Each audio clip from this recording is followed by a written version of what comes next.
आज बड़ी खबर ये और बता दें कि जहां पर कांग्रेस प्रत्याशी आज अपना नामांकन भरेंगे। चित्तौड़गढ़ से उदयलाल आंजना नामांकन भरेंगे, जिसमें मल्लिकार्जुन खड़गे समेत कई नेता शामिल होंगे। कांग्रेस प्रत्याशी वैभव गहलोत भी आज नामांकन भरेंगे और वैभव गहलोत के नामांकन में आपको बताते चलें कि अशोक गहलोत, गोविंद सिंह डोटासरा, टीकाराम जूली भी मौजूद रहेंगे। राजसमंद से वहीं दामोदर गुज्जर भी अपना नामांकन दाखिल करेंगे। तो ये बड़े चेहरे हैं जो इस बार चुनावी मैदान में हैं। हालांकि सीटें बदली गई हैं, जहां से लड़ते आए हैं वहां से इस बार कांग्रेस ने नहीं दिया है टिकट। सीटें सबकी बदली हैं, लेकिन मल्लिकार्जुन खड़गे, गोविंद सिंह डोटासरा, अशोक गहलोत, टीकाराम जूली, ये सभी लोग नामांकन की प्रक्रिया में, चाहे वो वैभव गहलोत हो, चाहे वो उदयलाल आंजना हो, इसमें शक्ति प्रदर्शन करते हुए कांग्रेस अपने प्रत्याशियों का मनोबल भी बढ़ाएगी और एक मैसेज देने की कोशिश करेगी। बीजेपी के मिशन 25 को पूरा टारगेट करते हुए आज नामांकन दाखिल करते समय कांग्रेस हमलावर भी दिखेगी। और एक और बड़ी खबर लोकसभा से जुड़ी हुई, बाड़मेर से रविंद्र सिंह भाटी आज अपना पर्चा भरेंगे। निर्दलीय चुनाव लड़ रहे हैं रविंद्र सिंह भाटी। पिछली बार टिकट कटने की वजह से नाराज चल रहे थे।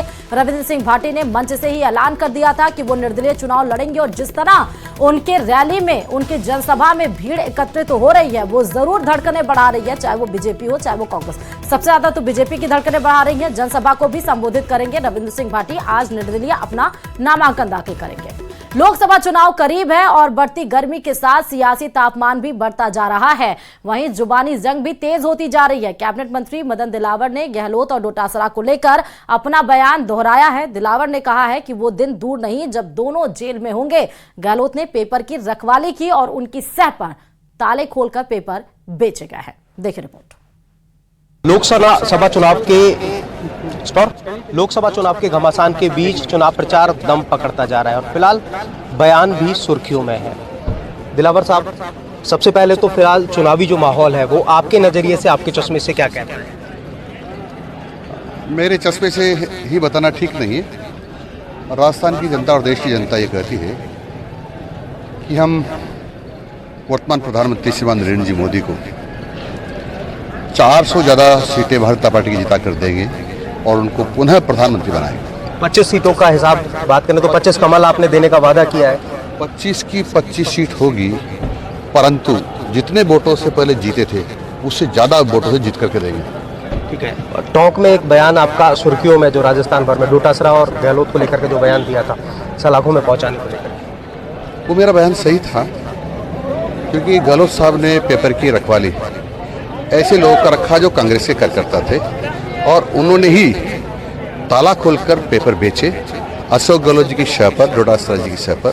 तो वो दिन दूर नहीं है जब डोटासरा जी और अशोक जी गहलोत साहब जेल की शिक्षों में होंगे। कुछ तथ्य हाथ लगे हैं जिस पर प्रक्रिया बाद में आगे ईडी बढ़ रही है और ये सब ईडी और सीबीआई बताने वाली है। बहुत बहुत शुक्रिया हमसे बात करने के लिए। तो मदन दिलावर जो कि एक तरफ तो दावा कर रहे हैं कि 25 की 25 सीटें तो जीतेंगे ही, साथ में दूसरा जो इनका बयान सुर्खियों में है डोटासरा और पूर्व मुख्यमंत्री गहलोत को लेकर के, जिसमें स्पष्ट कहा कि ईडी अब इस पूरे मामले में आगे बढ़ रही है और मैं अपने बयान पर अडिग हूँ। इस तरह का बयान फिर से एक बार न्यूज़ 18 से एक्सक्लूसिव बातचीत में मदन दिलावर ने दोहराया। हिमांशु मित्तल, न्यूज़ 18 कोटा। चलिए उदयपुर से बड़ी खबर आपको यह बता दें, हालांकि सूत्रों के हवाले से यह बड़ी खबर है कि गौरव वल्लभ बीजेपी का दामन थाम सकते हैं। दिल्ली में गौरव वल्लभ की बीजेपी में ज्वाइनिंग हो सकती है। बीजेपी के बड़े नेता ज्वाइन करवा सकते हैं गौरव वल्लभ को पार्टी। हालांकि अभी भी कोई आधिकारिक पुष्टि नहीं हुई है। वही गौरव वल्लभ जिन्होंने विधायकी भी लड़ी थी कांग्रेस पार्टी से, लेकिन वो हार गए थे। कांग्रेस के वरिष्ठ नेता गौरव वल्लभ ने पार्टी छोड़ दी है। पार्टी की प्राथमिक सदस्यता से इस्तीफा का ऐलान कर दिया है। उदयपुर से विधानसभा चुनाव लड़ चुके हैं गौरव वल्लभ, कांग्रेस के राष्ट्रीय प्रवक्ता भी रहे हैं। गौरव वल्लभ ने कांग्रेस पार्टी को बताया है दिशाहीन और पार्टी की प्राथमिक सदस्यता से इस्तीफे का ऐलान कर दिया है। साथ ही उन्होंने ये कहा कि राम मंदिर पर पार्टी के स्टैंड से वो शुद्ध हैं। पार्टी के इस स्टैंड ने उन्हें हमेशा असहज किया।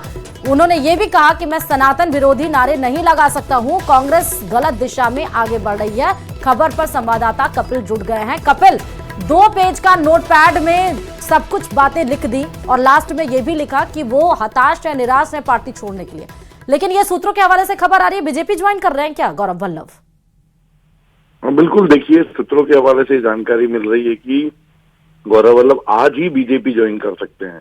हालांकि आधिकारिक पुष्टि नहीं हुई है, लगातार पुष्टि करने की कोशिश हम कर रहे हैं, लेकिन पुख्ता सोर्सेज से जानकारी मिल रही है कि गौरव वल्लभ आज ही भारतीय जनता पार्टी ज्वाइन कर सकते हैं।